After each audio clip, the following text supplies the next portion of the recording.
நம்ம Ashwin sweets and snacks export பண்றதுக்கு 7373041434 மற்றும் www.ashwinsweets.com கான்டாக்ட் பண்ணுங்க. சென்னை அடையாறு இந்திரா நகர் பகுதியில் பீகார் இளைஞரை கொன்று உடலை மூட்டையில் கட்டி சாலையோரம் வீசிய சம்பவத்தில் பிடிபட்டவர்கள் அந்த இளைஞரின் மனைவி மற்றும் குழந்தையையும் சேர்த்து கொலை செய்துவிட்டதாக அதிர்ச்சி வாக்குமூலம் அளித்திருப்பதாக தகவல் வெளியாகியுள்ளது.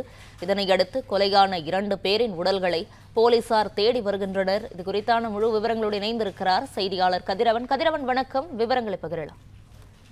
சென்னை அடையார் இந்திரா நகர்ல கடந்த 26ஆம் தேதி குடியரசு தினத்தன்று சாக்கு மூட்டையிலிருந்து ரத்தம் வழிந்து கொண்டிருப்பதாக பொதுமக்கள் கொடுத்த தகவலின் பேரில் அடையார் போலீசார் சாக்கு மூட்டையை கைப்பற்றி விசாரணை மேற்கொண்ட போது அந்த சாக்கு மூட்டையில சுமார் 25 வயது மதிக்கத்தக்க ஒரு வடமாநில இளைஞர் ஒரு தலையில 3 இடங்கள்ல உச்சந்தலையில காயங்களோடும் முகத்திலும் காயங்களோடு இருப்பது கண்டுபிடிக்கப்பட்டது. அவர் உடலை பிரேத பரிசோதனைக்காக ராயப்பேட்டை அரசு மருத்துவமனைக்கு அனுப்பி வைத்தார்கள். தொடர் விசாரணையில அவர் பீகாரை சேர்ந்த இளைஞர் என்பதும் தெரிய வந்திருக்குது.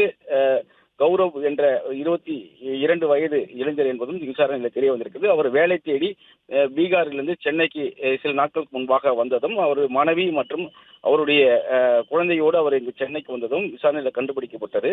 இது தொடர்பாக சிசிடிவிகளை கைப்பற்றி 3 தனிப்படைகள் அமைக்கப்பட்டு 7 நபர்களை பிடித்து விசாரணை மேற்கொண்டார்கள். அதில் 3 நபர்கள் இந்த கொலை வழக்கு தொடர்புடைய நபர்கள் என்றும் மற்றவர்கள் இந்த கௌரவ் அவருடைய நண்பர்கள் மற்றும் அவருக்கு வேலை சேர்த்து விட்டார்கள் என்பதும் விசாரணையில் தெரிய வந்திருக்கிறது.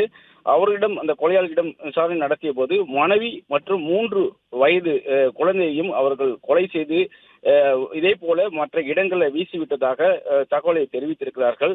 அதன் அடிப்படையில் தற்போது பெருங்குடி குப்பை கிடங்குல அதே போல ஆற்றங்கரை ஓரங்கள்ல இந்த சடலங்களை தேடும் பணியில போலீசார் ஈடுபட்டிருக்கிறார்கள். பெருங்குடி குப்பை கிடங்குல மோப்ப நாய் உதவியோடும் கிரேன் உதவியோடும் இந்த குப்பைகளை கிளறி அந்த சடலங்கள் இருக்கிறதா என்ற கோணத்துல விசாரணைகளையும் முன்னெடுத்திருக்கிறார்கள். குறிப்பாக பேப்பரில் குறித்து வைக்கின்ற சில செல்போன் எண்களை தொடர்பு கொண்ட போதுதான் அடையாறு தனியார் செக்யூரிட்டி அலுவலகத்துல இவர்கள் வேலைக்கு தேடி வந்ததும் அவருடைய செல்போன் எண்ணை வைத்து மற்ற நபர்களை அடையாளம் கண்டு அவர்களை பிடித்து விசாரணை மேற்கொண்ட போதுதான் இந்த கொலை சம்பவங்கள் வெளியே வந்திருப்பதும் தெரிய வந்திருக்கிறது.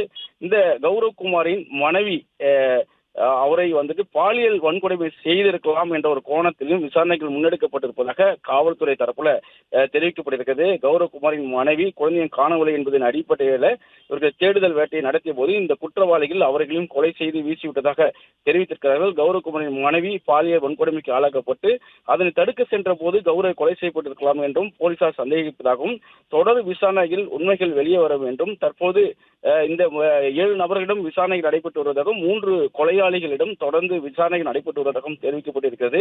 இருசக்கர வாகனத்தில் அவர்கள் இந்த சடலங்களை வீசிவிட்டு சென்றதன் அடிப்படையில் இவர்களை இந்த பதிவென வைத்து கைது செய்ததாகவும் அவருடன் தொடர்ந்து விசாரணை நடைபெற்று வருவதாகவும் தெரிவிக்கப்பட்டிருக்கிறது. வேலை தேடி வந்த புலம்பெயர் தொழிலான பீகாரை மாநிலத்தை சேர்ந்த 22 வயதான இளைஞரும் அவரது மனைவி மற்றும் குழந்தையும் கொலை செய்யப்பட்ட சம்பவம் பெரும் அதிர்ச்சி ஏற்படுத்தியிருக்கக்கூடிய நிலையில தொடர் விசாரணைகள் முன்னெடுக்கப்பட்டிருப்பதாகவும் காவல்துறை தரப்புல தெரிவிக்கப்பட்டிருக்கிறது. பாலியல் வன்கொடுமை செய்திருக்கலாம் என்ற சந்தேகம் இருப்பதாகவும் தெரிவிக்கப்பட்டிருக்கிறது. நம்ம Ashwin sweets and snacks export பண்றதுக்கு 7373041434 மற்றும் www.ashwinsweets.com கான்டாக்ட் பண்ணுங்க. பிளே ஸ்டோர் மற்றும் ஆப் ஸ்டோரில் இருந்து பாலிமர் செயலியை QR கோடு மூலம் பதிவிறக்கம் செய்யுங்கள்.